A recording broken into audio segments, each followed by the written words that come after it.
Combien, toi? Ça va. Donne-moi juste quelques petites secondes que je m'installe adéquatement. Oui, pas de problème. Pendant ce temps-là, je vais juste vérifier que le son fonctionne bien et tout, là.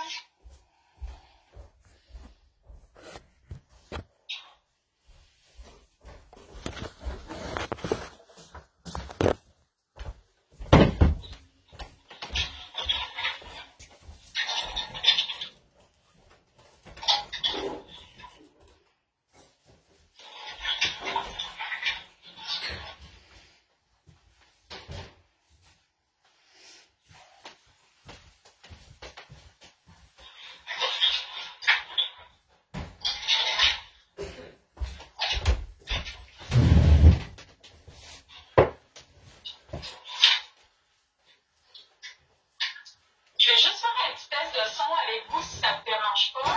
Oui. Est-ce que je peux juste vous demander de vous nommer, de vous donner un titre, votre titre? Oui, écoute, Steve Charland, citoyen québécois, affectueusement nommé l'artiste pour les intimes. Parfait. Donc, ça fonctionne très bien. Est-ce que je peux vous demander aussi, je ne sais pas si vous pouvez me tourner de côté votre appareil Oui. pour qu'on vous voit mieux. Là, de l'autre côté, on va mieux vous voir. Voilà.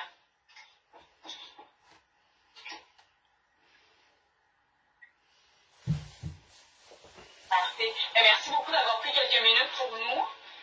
Ça me fait plaisir.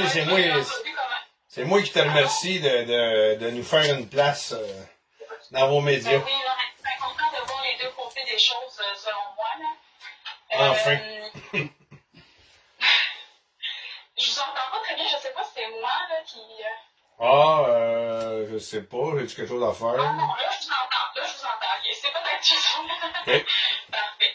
Donc, on va commencer. Ça va durer quelques minutes. Là. Puis moi, ce que je fais, c'est sûrement en direct par rapport à ça. Donc, ça va pas être une entrevue complète. Ça va être vraiment, je vais prendre un morceau, là, puis on présente votre point de vue. D'accord. On va commencer. Donc, évidemment, vous êtes l'organisateur de l'événement qui est survenu cette fin de semaine à Granville sur la route. Je veux savoir tout d'abord là, la raison pour laquelle vous avez tenu à planifier là, cette rencontre avec des amis, si je comprends bien. Écoute, pour deux raisons, comme je l'ai dit ailleurs. De un, l'être humain a besoin de chaleur humaine, on a besoin de se rassembler. C'est pas vrai qu'on a la capacité de vivre cloîtré, confiné pendant une longue période. On a besoin de se rencontrer. On a donc comblé un besoin amical avec une gang.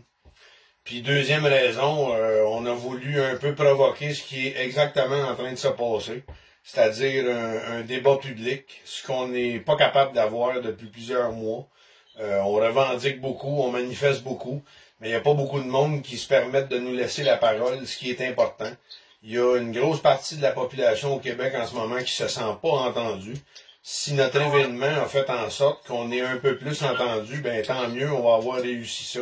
On a vraiment voulu provoquer le débat public.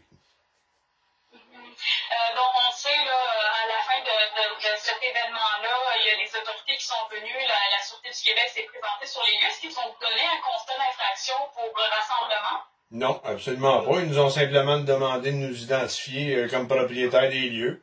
Et puis, ils sont repartis tout bonnement. Même pas en nous disant qu'on va recevoir rien. Là. Ils nous ont juste demandé de nous identifier, puis ils sont repartis. Et là, bon, de ce côté-là, les autorités nous disent qu'ils vont sûrement émettre des constats d'infraction aux personnes qui étaient là. Vous, si vous recevez ce constat d'infraction, qu'est-ce qui se passe à partir de là? C'est certain qu'on envisage de le contester. À l'heure actuelle, on n'a rien su encore. Donc, s'il y a un constat, évidemment, vous le contestez. Oui. Je veux savoir, quel est votre message de manière générale? Là, vous avez parlé de ce débat public que vous voulez démarrer. Je veux savoir, quel est le message que vous voulez lancer, là? Non seulement en faisant un événement comme vous l'avez fait, mais de manière générale. Écoute, on trouve que la gestion de crise est incohérente. On trouve que les dommages collatéraux sont pires que le dit virus. Puis je me sers de leurs propres chiffres. C'est ce qui nous démontre à la télévision. On a 90% des décès qui sont en CHSLD. Là-dessus, il y a 97% des gens qui étaient pris avec une comorbidité, donc qui s'en allaient vers la mort quand même, COVID ou pas.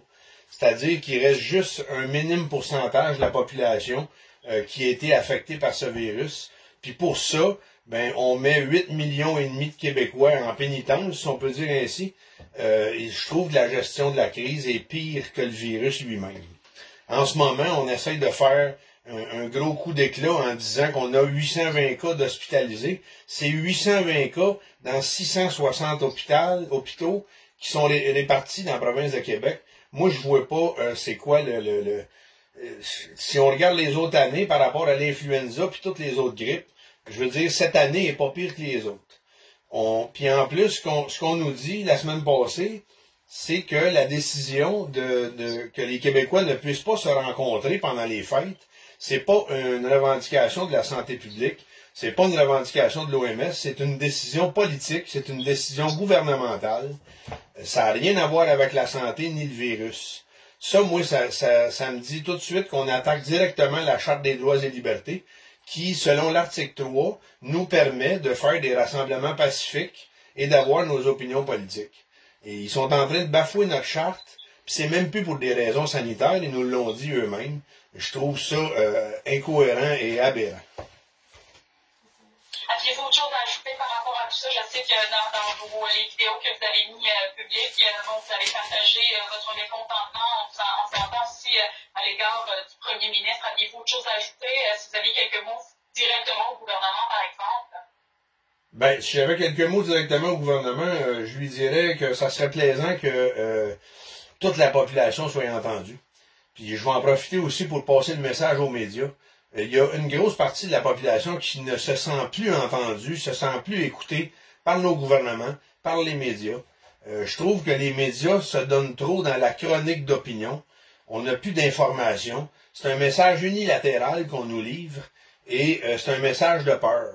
Si on se réfère à d'autres pays qui n'ont pas pris les mêmes mesures que nous autres, qui n'ont pas plus de problèmes que nous autres avec ce dit virus, on peut voir qu'il y a de l'incohérence dans la gestion de crise. On a même un ministre en Alberta qui s'est excusé pour avoir pris ces mesures-là.